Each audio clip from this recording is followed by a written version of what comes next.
বিশ্বনবী মুহাম্মদুর রাসূলুল্লাহ সাল্লাল্লাহু আলাইহি ওয়াসাল্লাম ইরশাদ করেন, যে ব্যক্তি সকালবেলা তিনবার তেলাওয়াত করবে আউযু বিল্লাহিস সামিউল আলিম মিনাশ শাইতানির রাজিম, এরপরে সূরা হাশরের শেষ তিনটি আয়াত তেলাওয়াত করবে, রব্বুল আলামিন ওই ব্যক্তির জন্য ৭০,০০০ ফেরেশতা নিয়োগ দিবেন যারা সারা দিন ওই লোকের জন্য মাগফিরাতের দোয়া করবে।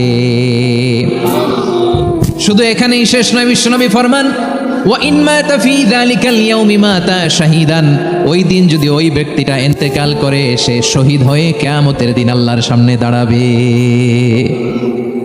সকালবেলা যদি পড়েন তিনবার আউযু বিল্লাহিস সামিউল আলিম মিনাশ শাইতানির রাজিম তিনবার পড়ে সূরা হাশরের শেষ তিন আয়াত যদি তেলাওয়াত করেন, তাহলে আপনার জন্য আল্লাহ তাআলা ৭০,০০০ ফেরেশতা নিয়োগ করবে, সারা দিন তারা আপনার জন্য মাগফিরাতের দোয়া করবে। আর ওই দিন ইন্তেকাল করলে আল্লাহ তাআলা শহীদ হিসেবে আপনাকে কিয়ামতের দিন দাঁড় করাবে। সুবহানাল্লাহ, এত আস্তে। আবার সন্ধ্যাবেলায় যদি পড়েন, সারা রাতের জন্য ৭০,০০০ ফেরেশতা মাগফিরাতের দোয়া করবে, ওই রাতে মারা গেলে শাহাদাতের মৃত্যু নসিব হয়ে যাবে। এজন্য এই দোয়াটা পড়ার দরকার আছে না নাই? আযকারুস সাবাহি ওয়াল মাসা, সকাল সন্ধ্যার যে জিকির, এই জিকিরের অন্তর্ভুক্ত করে নেবেন এই ওয়াজিফাটা। যে হাদিসটা বর্ণনা করলাম সুনানে তিরমিজির হাদিস, যদিও হাদিসটা সনদের দিক থেকে দাঈফ, কিন্তু মুহাদ্দিসিন ইকরাম বলেছেন যেহেতু এটা ফাজাইলুল আমালের হাদিস, এটা পড়ার ক্ষেত্রে কোনো নিষেধাজ্ঞা নাই, এটা পড়া যাবে। সো সকাল সন্ধ্যা যদি সুযোগ হয় এই ওয়াজিফাটা যেন আমরা পড়ি।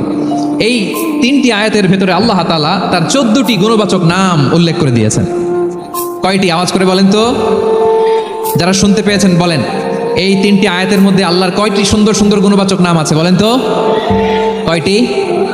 সবাই বলেন কয়টি? 14টি গুণবাচক নাম, চমৎকার চমৎকার নাম। যে নামগুলো যদি আমরা আজকে পড়ি, শুনি, জানি, আল্লাহ তাআলা সম্পর্কে ব্যাপক ধারণা, ইন ডেপথ, আমার রব সম্পর্কে ইন ডেপথ নলেজ নিয়ে আজকে আমরা ফিরতে পারবো ইনশাআল্লাহ। বলেন সবাই।